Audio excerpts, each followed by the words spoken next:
शिक्षा क्या होती है प्रभु? हम आपसे जानना चाहते हैं।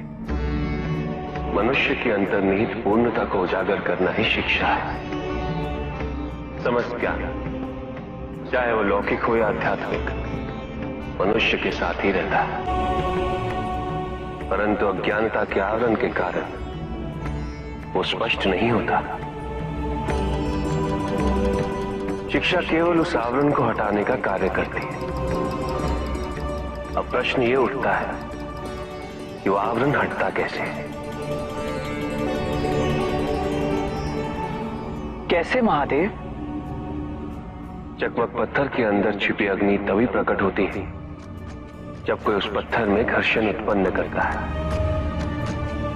वैसे ही व्यक्ति में घर्षण उत्पन्न करने वाला गुरु होता है, जो अज्ञानता दूर कर मनुष्य को स्वयं से मिलाने का प्रयास करता है। गुरु शिष्य को जन्म नहीं देता, अपितु आकार देता है। अब समय आने ही वाला है।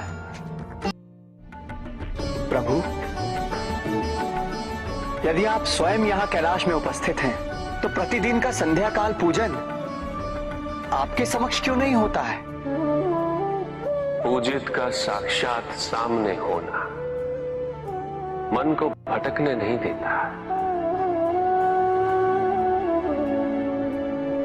किंतु जो सच्चे भक्त हैं, भगवान तो उनके मन में, उनके हृदय में निवास करते हैं। जिनके हृदय में श्रद्धा है, उनके लिए पूजा करने हेतु अपने आराध्य का साक्षात सामने होना अनिवार्य नहीं।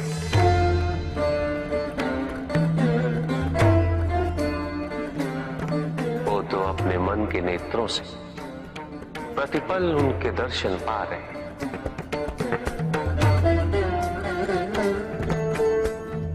उनकी प्रत्येक अनुभूति में भगवान है।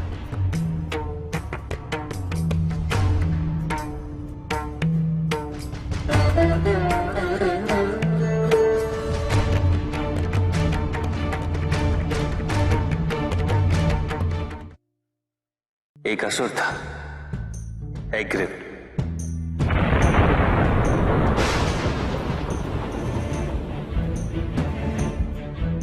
एक दिन वो ब्रह्मलोक गया।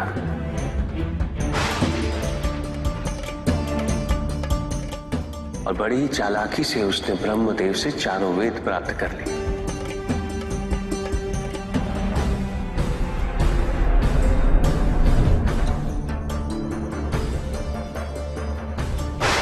और जाके समुद्र में छुप गया।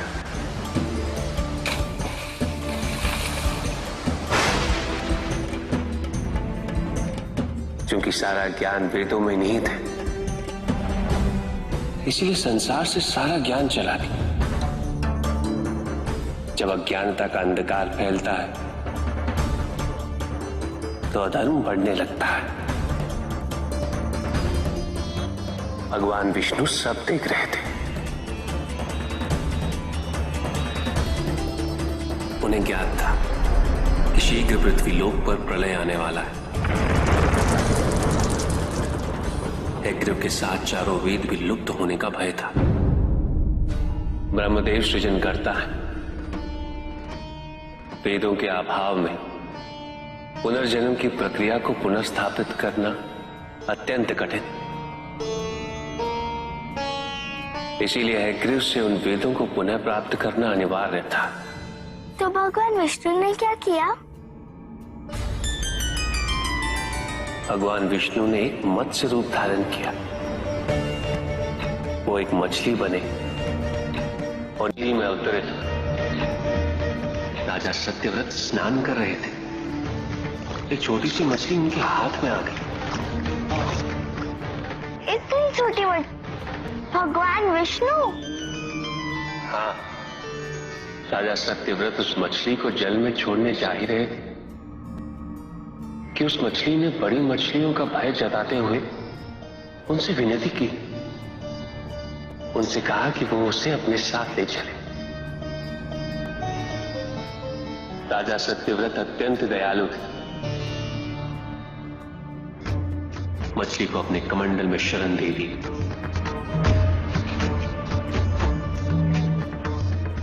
और अपने महल में ले गए। किंतु रात भर में मछली इतनी बड़ी हो गई कि कमंडल में रह पाना उसके लिए संभव ही नहीं था। और उसका बड़ा आकार देखने के पश्चात राजा सत्यव्रत ने उसे कमंडल में से निकालकर एक मटकी में डाल दिया। मटकी में डालने के पश्चात उसका आकार पुनः बड़ा हो गया।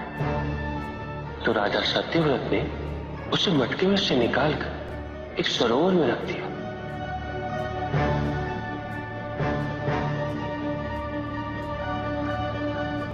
किंतु उस एक ही रात में सरोवर में रखने के पश्चात भी उसका आकार इतना बड़ा हो गया कि उसे नदी में रखना पड़ा। किंतु नदी में रखने के पश्चात भी उसका आकार पुनः बड़ा हो और इतना बड़ा हो गया कि यदि उसे महासागर में नहीं रखा जाता तो उसकी मृत्यु निश्चित थी। राजा सत्यव्रत उसे महासागर की ओर ले गए।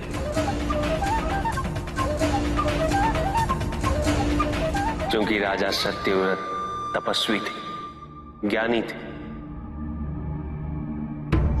उन्हें आभास हुआ कि ये कोई साधारण मछली नहीं, ये स्वयं साक्षात भगवान विष्णु ही है। भगवान विष्णु राजा सत्यव्रत की उदारता से अत्यंत प्रसन्न थे। इसीलिए उन्होंने राजा सत्यव्रत को मत्स्य रूप धारण करने का कारण बताया। साथ ही उन्होंने सत्यव्रत से कहा कि आज से 7वें दिन प्रलय आएगा, समस्त पृथ्वी जल में समा जाएगी। किंतु आप सप्त ऋषियों के साथ साथ अनाज, वनस्पति व अशुद्धों की प्रत्येक प्रजाति के बीज और प्रत्येक पशु का एक एक जोड़ा लेकर एक विशाल नौका में सवार होकर मेरी प्रतीक्षा कीजिएगा। केवल एक ही स्थान ऐसा होगा जिसकी ऊंचाइयों को जल छू नहीं पाएगा। मैं लौटूंगा और आपको वहां लेके चलूंगा। ऐसा कौन सा स्थान था? हिमालय पर, अर्थात तुम्हारी माता के पिता हिमालय। फिर क्या हुआ? ऐसा कह के भगवान विष्णु समुद्र में चले गए और अपने मत्स्य रूप में उन्होंने हेग्रीव को ढूंढ निकाला। उस दुष्ट का वध करके वेदों को पुनः प्राप्त कर लिया। तो क्या प्रलय आया? हाँ, ठीक 7वें दिन। किंतु भगवान विष्णु के आदेश अनुसार राजा सत्यव्रत एक विशाल नौका में उनकी प्रतीक्षा कर रहे थे। तभी विष्णु जी एक सींग वाली विशाल स्वर्ण मत्स्य रूप में प्रकट हुए। नौका को मत्स्य से बांधते हेतु सर्पराज वासुकी का प्रयोग किया गया और विष्णु जी ने अपने वचन अनुसार उन सबको हिमालय तक सुरक्षित पहुंचाया, ताकि प्रलय के पश्चात वेदों के आधार पर संसार पुनः बसाया जा सके।